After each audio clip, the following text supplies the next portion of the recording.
Hello, I'm UglyX2Cat and welcome back to the second channel video. Today I'm here in Berlin, Germany, which is of course the capital of Germany and also home to the Berlin Wall, a pretty famous wall that's been mostly demolished, but there is this 1.3 kilometer stretch right here, which is an art gallery on the other side, and on this side it's apparently covered in graffiti and hearts and stuff. There's a big sign saying there's like a €115,000 fine, but it's covered in graffiti anyway, and this is a really, I guess, famous monument in Berlin that you're probably all familiar with, but there's just lots of like tiny horrifying details you realize as you go along and learn about the thing that I wanted to go through today's video, but mostly I wanted to focus on one of Germany's big secrets, I guess I'd call it, because the thing about Germany that, when you hear that like, oh yeah, there's a challenging region in Germany, if you're from America or any non-European country, I guess you're going to be like, oh, that must be where all the Syrians are or whatever. But no, there is like a serious, almost structural problem with how Germany it kind of is because of the whole Cold War thing, and I wanted to talk about what that is and how that is and, how that's going in today's video, because as you learn more and more about it, it's like, oh yeah, this is like a serious thing. So yeah, with that said, let's get straight into talking about it, and let's mention the Berlin Wall first of all, because again I find this thing to be fascinating, because when everyone knows there's a wall between West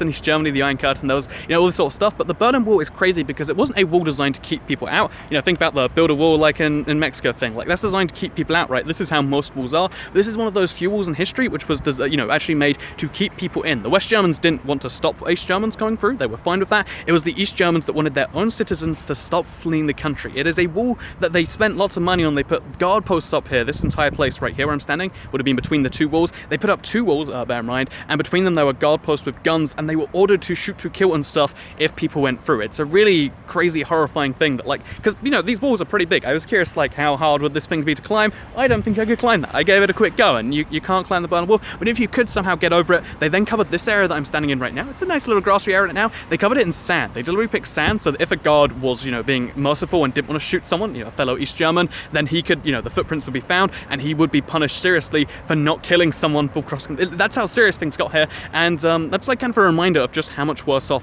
East Germany got, especially towards the end, than West Germany. Again, you can argue about why that is. You can say, oh no, it's not communism's fault, but regardless of how that is, East Germany being the socialist, communist, whatever word you want to use for its state, and West Germany being the capitalist state, led this giant inequality where not only were they behind economically, so you could buy less stuff, but also technologically. There was technology in East Germany, and they did still make very high quality products, but for the most part these weren't available to East German citizens. They had to export so much to buy the raw materials and stuff that for the most part they weren't having great standards of living, and that meant there was this giant gap between East Germany and West Germany, because that happened for 40 years. You've got to keep in mind there was this 40-year difference between what used to be one country but then eventually got separated into two.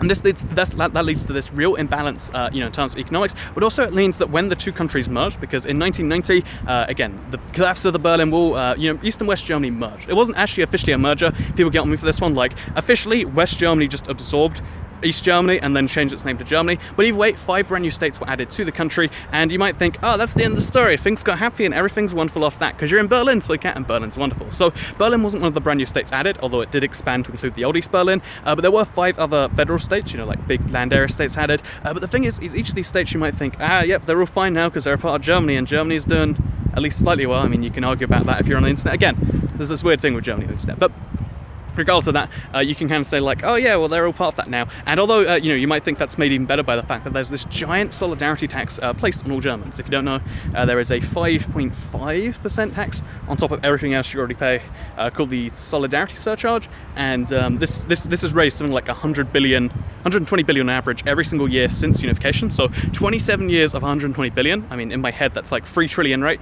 3 trillion euros have been spent on trying to bring the East German economy up to date with the West German, and to integrate them together. Because you've got to bear in mind, after all those years, it's not just that the people are worse off and like the working system, everything like that is worse off. But there's also stuff like not public transport, the transport networks in general. So like autobahns had to be built, giant road networks connected to, because they were of poorer quality. Train lines, like all that sort of stuff. There were giant projects that had to be done, as well as just all this cost for reunifying it. And what has that achieved? What has 3 trillion euros achieved?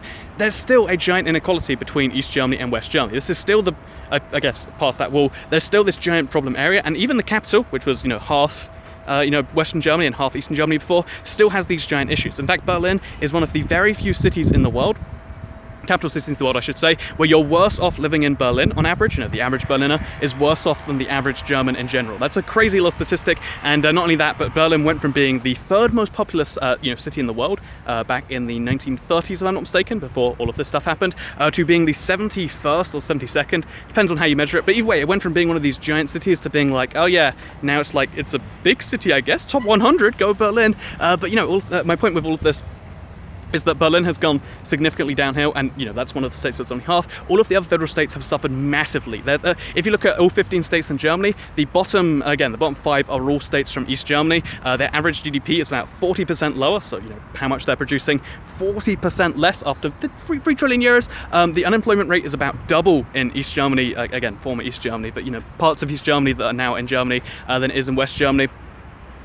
And also there is like a worrying rise of like far-right politics and also far-left politics. Die Linke, I believe it is in German, the left basically, which are a very pro-Russia party, like they want to tie the country to Russia. They do worryingly well in every single state. There is this, even the, again, whether we think this is a good thing or a bad thing, the anti-immigrant sentiment is strongest in East Germany. All of these things are true here. It is a very like problematic, again, problematic's a weird word, but it is a very worrying region of the country, and it still is after 27 years, even the networks and stuff, they spent all this money doing it, but it's still worse connected to each other after all of these years, because there was just this giant gap, and it's still not quite overcome. Again, the gap has been narrowing. 40% is a lot less than it used to be, but when you still look at the charts of like richest to poorest Bundeslands, is it Bundesland? States in Germany, there are still the East German ones are always doing worse by every metric. Their population is shrinking, and it raises the big question, I think, at some point, because after 27 years, so it's 2017,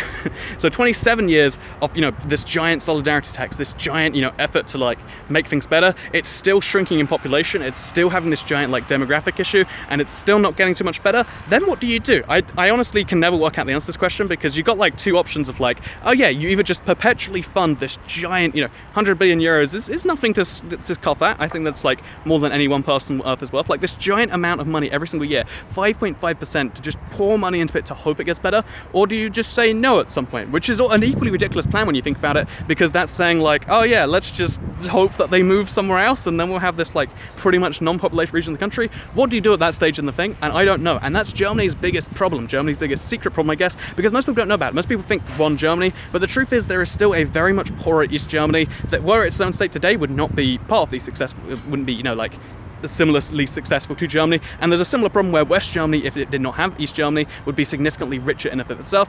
And it's just one of those things you probably don't consider or don't know about, because it doesn't come up too much. But yeah, this is the Berlin Wall. It's called the East Side Gallery. It's a 1.3 kilometer stretch off the wall that's been preserved some amount. It's nice if you're in Berlin. I don't know, like there's some good art there. Come check it out. And also, I don't know, just learning about like how the GDR was, or the DDR is in German, compared to Western Germany, is just one of these fascinating things to learn about when you get the side of like, there were two Germanys at one point, they almost competed, and then one lost. And it's just something worth knowing, whatever your ideology, how it worked in the past, so you can work towards what you think in the future, Like if you're super pro-socialism, maybe change up the way you want it to work. And if you're super against it, then you can at least have like some argument other than like, oh, I don't like it. And I don't know, this video is going on too long and I'm making too many points that are going to divide people. So all I want to say is, what do you do when you've got a region of the country that is consistently being outperformed by the rest? And I don't know the answer to that question. Hope you all enjoyed the video. Second channel, don't care. I'm going to enjoy Germany actually. Goodbye.